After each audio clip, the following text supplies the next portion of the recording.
Okay, good morning. I am doing my checks. Make sure we're going fine because it's a good morning.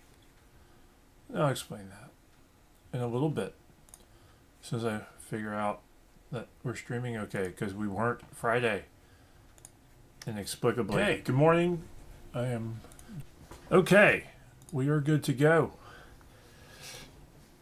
All right. Get everything cleared out a bit here. Okay.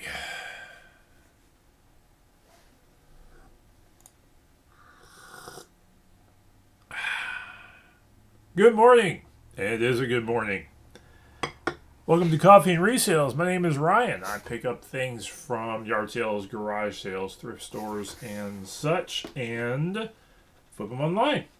And so that's what we're going to go over today because I have one, probably my biggest flip of the year just this morning. Like, first thing, I was getting warmed up, getting things settled in, and I got an offer, and I took it. And we're going to talk about that later. Other than that, also, I had 10 sales over, 10 or 11 sales over the weekend combined from a couple platforms. I had picked up a bag of stuff Friday at a thrift store. That's going to be okay, I think. And still haven't sold all the books. I got like 240 books here, and I've sold like 21 of them. I got another person hanging on to hopefully get a few more sold. So we'll see. And I bought more books. Here. Oh, I bought more books. Well, I bought. This is what we're going to go over first because I want to do sales second. I bought. Got a bunch of Jim Butcher Dresden Files books for 50 cents a piece. I think I got in some hardcovers for $1 a piece. Those lot up really well. I need to look up the hardcovers to see if those sell individually, but those may wind up getting lotted up as also. I suspect the paperbacks go. Last time I did it was about $3-ish a piece on the paperbacks, and which means the hardcovers tend to go $5 to $7 a piece minimum, and sometimes the hardcovers can go more than that. Some other stuff I got. I found an Isaac Asimov book.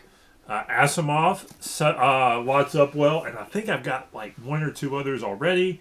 I've got one on eBay that I need to pull because it hasn't sold, and I'll lot those up for about minimum $3 a piece. But actually, I need to look this one up to make sure it's not like a $10 one already. So,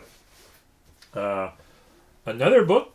These I've had success selling in lots. Sweet Valley High, the 1980s series, 1980s, 1990s. Juvenile paperbacks and novels and stuff, they do okay. Again, gotta get them cheap enough because the sales price on most of these $2 or $3 a piece in lots. So you gotta get them at like 25 to 50 cents, and then you gotta lot enough of them up to flip them. So that's where that one is going, and that's going to go in that box over there. Another batch that's worth lotting up. I'm not a big fan of these books. I've read them all. Is the Game of Thrones books. One's in good shape again. $3-ish a piece, maybe a little bit more. And the more you got, the more you can. Like a full set is almost worth like $4 to $5 a book if you can put a full set together. So those are a bunch that I grab when I see them. Anything else in here that's fun? Oh.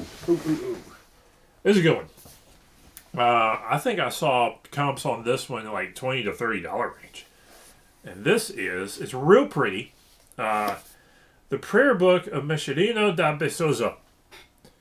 This is in a slipcase cover. Now, that is pretty. It's a cloth cover. Really, really pretty book inside.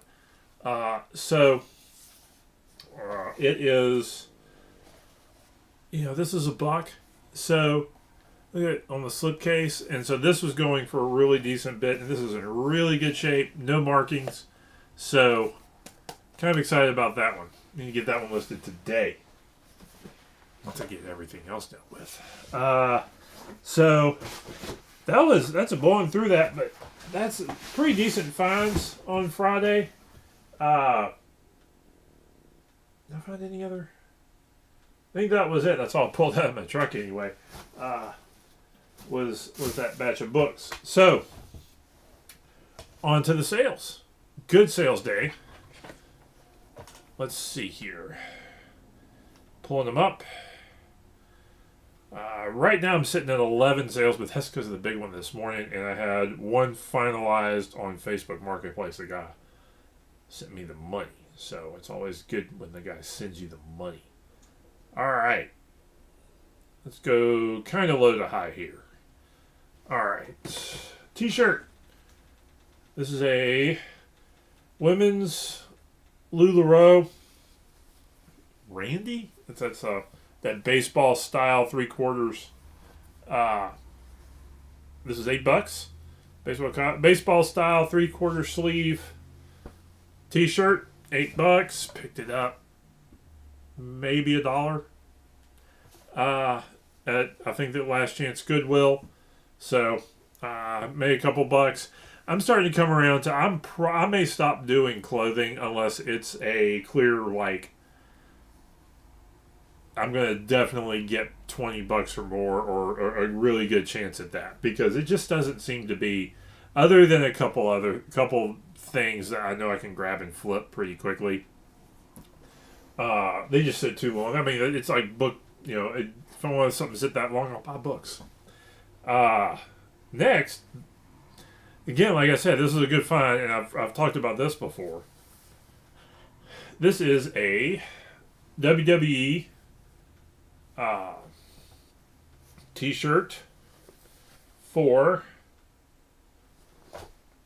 I forgot his name, Scottish guy, the big Scottish guy. So Drew McIntyre, $25, out of print WWE T-shirts are good finds.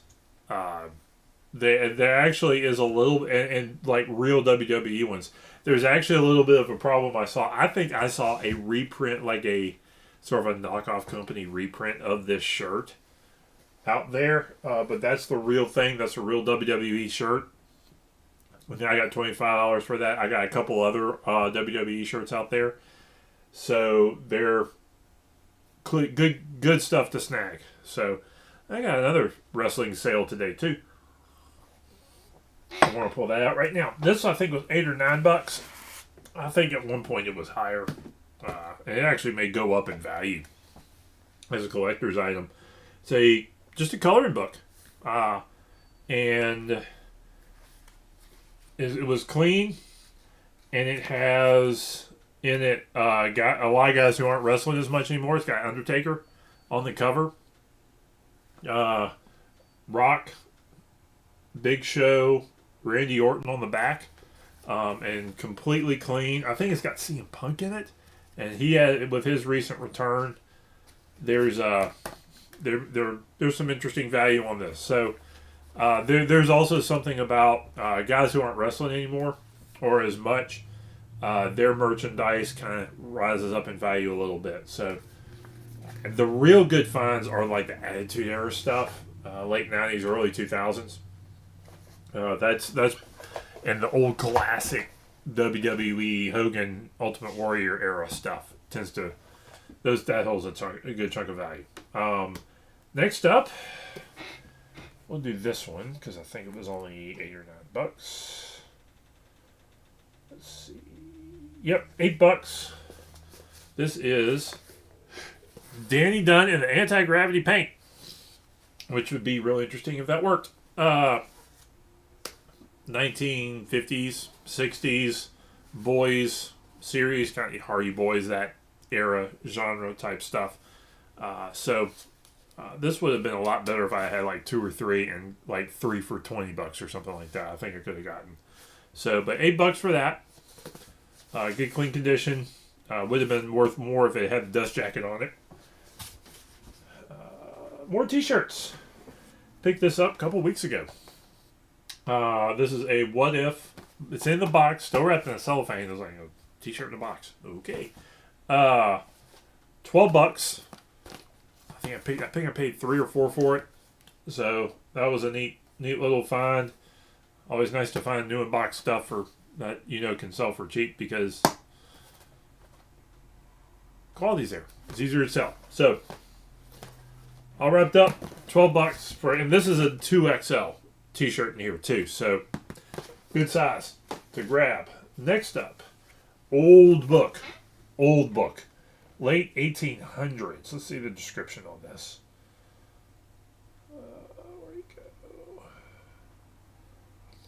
Where'd it go? The Wit and Wisdom of Edward Bulwer Lytton, 1885. Very old book. The more I do this, the more I remain more or less convinced that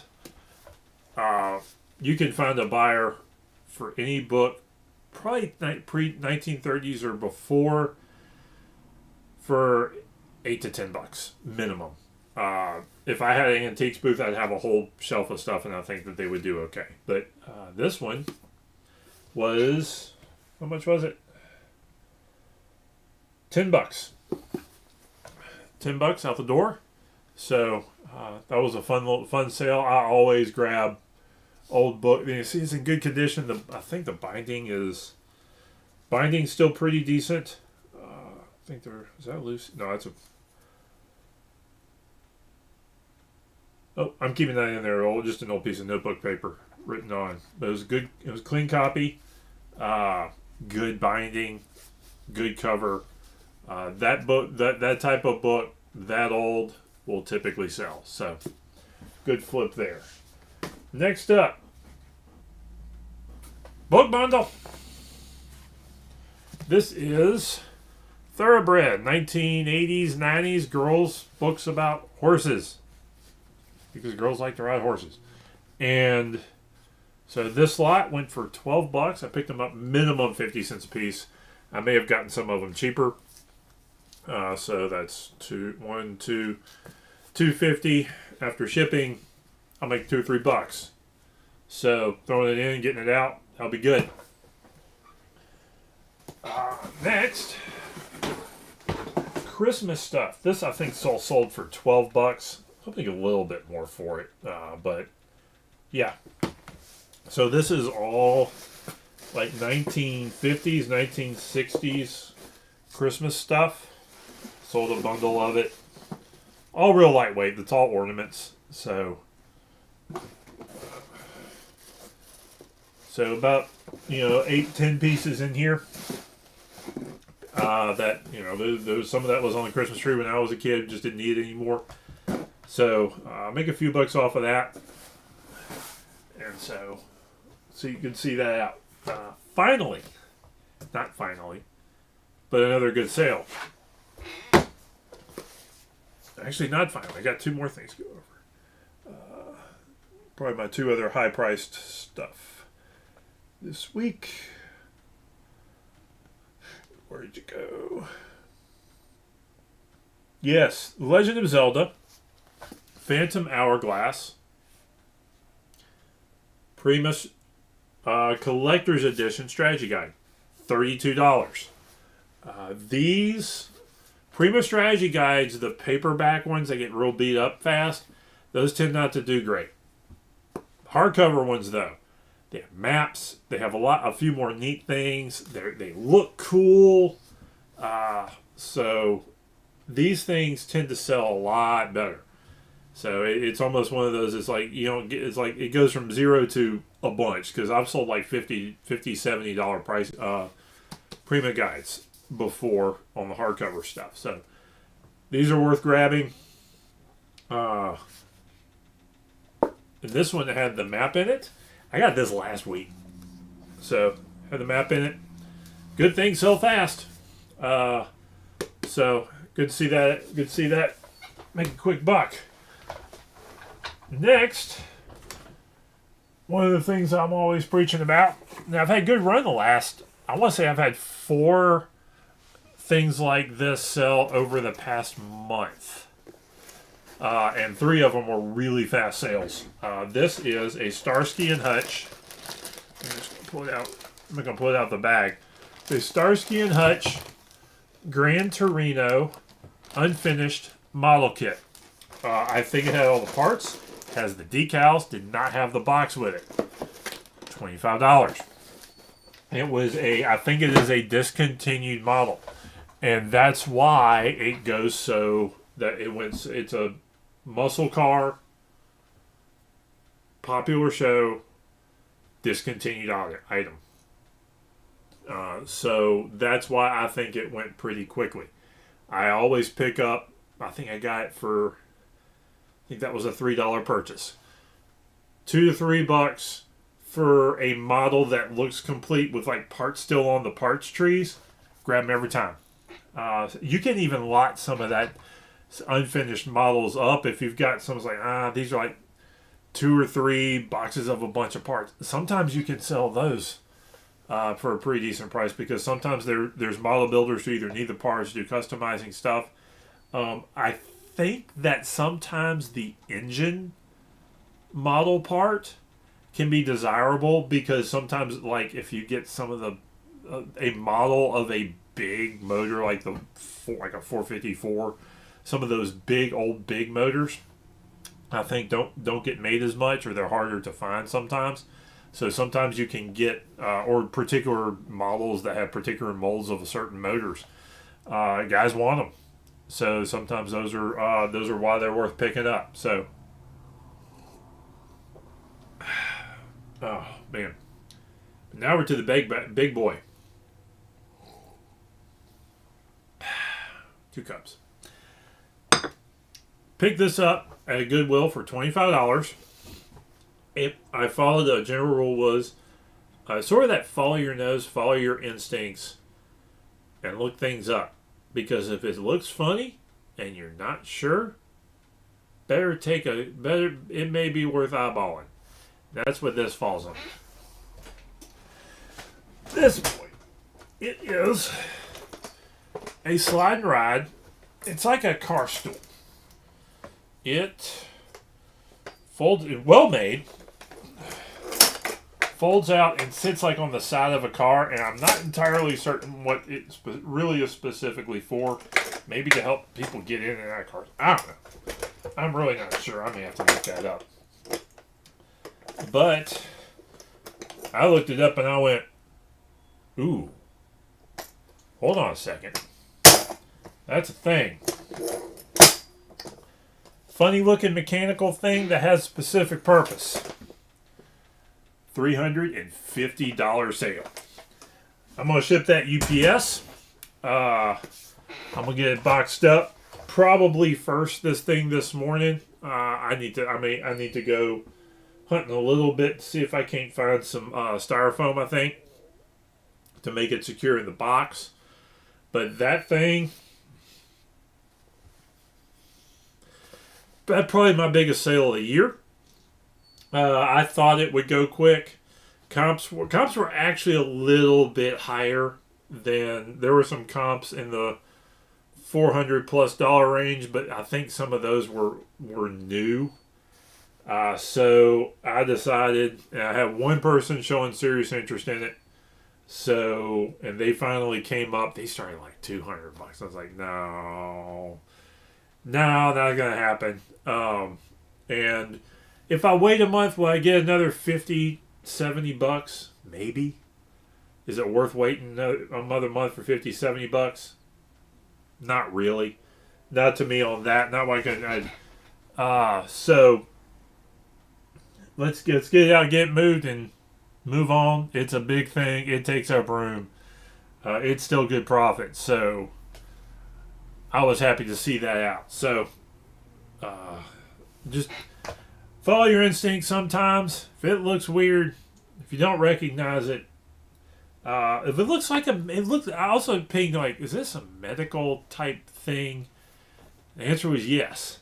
So, and it was nice. It was actually, I mean, I say it's big, but it's actually really fairly compact. It's not going to take a huge box to fit it in. It's going to be a sturdy thing to travel. It's not, even if the box gets beat up, it's not going to take a whole lot of damage. It's not going to take any damage shipping it. It's almost a no lose scenario with this thing. So happy to have that sale go, and we're just moving right along. So keep your eyes open out there. The stuff's still out there. I know sourcing can get hard sometimes, but you got to keep your eyes open, and you got to be willing to branch out occasionally out of your bread and butters. Like I say, I sell books and toys all the time, but rarely do I find the books and toys. Occasionally I'll hit a massive home run. About once a year, I'll get a book. Okay, I'll get $100 book. I've sold, I think, one $400 or $500 book before. Yeah, that was, and I got one $300 book, but most of the time it's $10 to $15, and that's okay because you just gotta recognize what you got and moving along. So, like I was saying, I got 240 paperbacks, sold about 21 of them so far. So, that's the way it goes sometimes. You keep collecting that bread and butter stuff, and it doesn't move, and you hit a home run. It's an overnight sale. So that's why we do what we do. So you be good out there. Like, comment, subscribe. Tell me what your best find was this year if you think about it. Your best find, your best flip, your best combination of cheap, fast flip at a really high price.